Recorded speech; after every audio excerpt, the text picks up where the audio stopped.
हम सब जानते हैं कि डाक टिकटों का संग्रह एक समय लोगों का एक शौक हुआ करता था। डाक सेवाओं के बगैर जीवन अधूरा समझा जाता था और कोई व्यक्ति और कोई परिवार ऐसा नहीं था जो किसी न किसी रूप में डाक सेवाओं के साथ न जुड़ा रहा हो। जब साधन नहीं थे, आवागमन के भी साधन सीमित थे, दूर संचार की सेवाएं नहीं थी या ना के बराबर थी, बहुत कम थी, केवल लैंडलाइन टेलीफोन कहीं कहीं दिखता था। उन स्थितियों में समग्र विकास के जीवन से जुड़ी हुई तमाम चीजों का केंद्र बिंदु पोस्ट ऑफिस हुआ करता था। सूचनाओं के आदान प्रदान का माध्यम रहा हो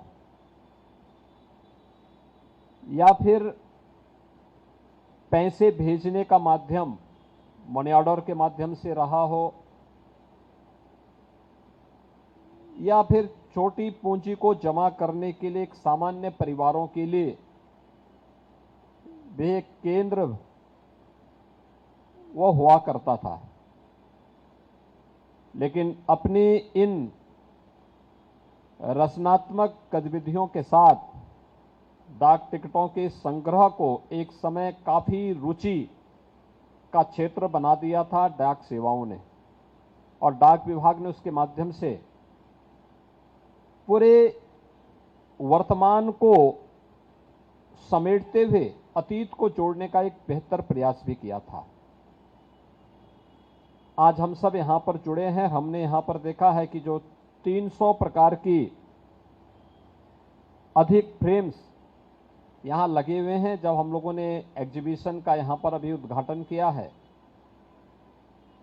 आजादी के बाद से लेकर के और लगातार अब तक अलग अलग समय में कौन से डाक टिकट और स्पेशल कवर जारी हुए हैं, उन सबको हमें देखने का अवसर प्राप्त हुआ। और आज ये हमारा सौभाग्य है कि यहाँ पर हमें भगवान श्री राम के 14 वर्ष के वनवास के कालखंड के दौरान राम वनगमन पथ उत्तर प्रदेश के वे प्रमुख 14 क्षेत्रों को भी इस स्पेशल कवर के माध्यम से देखने का एक अवसर प्राप्त होगा। यानी यह एक कलेक्शन तो है ही, अतीत को जोड़ने के साथ ज्ञानवर्धन और मनोरंजन दोनों का एक माध्यम भी इसके माध्यम से बन रहा है। दूसरा, ये पुराना कलेक्शन है, वह उस समय की तकनीक के बारे में भी हमें नजदीक से जोड़ने का और उस समय पैसे की क्या कीमत थी, इसके बारे में भी हम सबका ध्यान आकर्षित कर लेता है। आज के इस अवसर पर जो एक कार्यक्रम यहां पर प्रारंभ हुआ है, हमें समय समय पर इन सभी कार्यक्रमों के साथ जुड़ने का अवसर प्राप्त होता है। और ये हम सब जानते हैं कि उत्तर प्रदेश इस देश से बहुत समृद्ध है। स्वाभाविक रूप से डाक टिकट अगर जारी हुआ है किसी एक विशिष्ट घटना को लेकर के, किसी एक विशिष्ट कार्यक्रम को लेकर के या किसी महापुरुष को लेकर के, तो अपने आप में एक इतिहास को समेटे हुए रहता है। और उस इतिहास के साथ वह ढेर सारी उन सूचनाओं का माध्यम भी बनता है जो वर्तमान पीढ़ी के लिए न केवल संग्रहणीय होना चाहिए बल्कि ज्ञानवर्धन का एक माध्यम भी बनता है।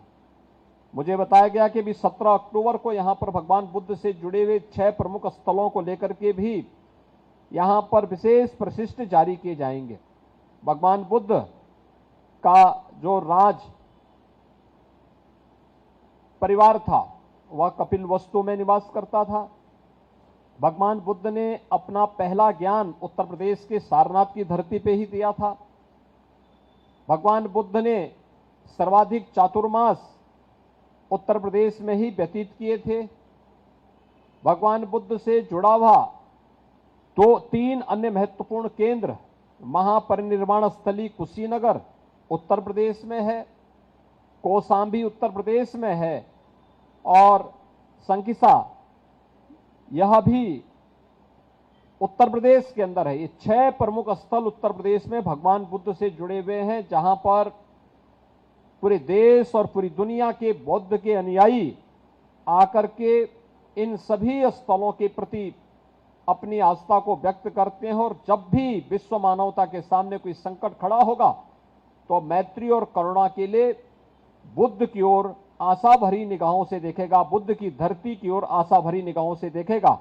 ये स्वाभाविक रूप से कलेक्शन अपने आप में अतीत को समेट करके इतिहास का एक बृहद ज्ञानवर्धन का कोष भी संकेत और डाक टिकटों के माध्यम से और स्पेशल कवर के माध्यम से हम सबके सामने प्रस्तुत करता है।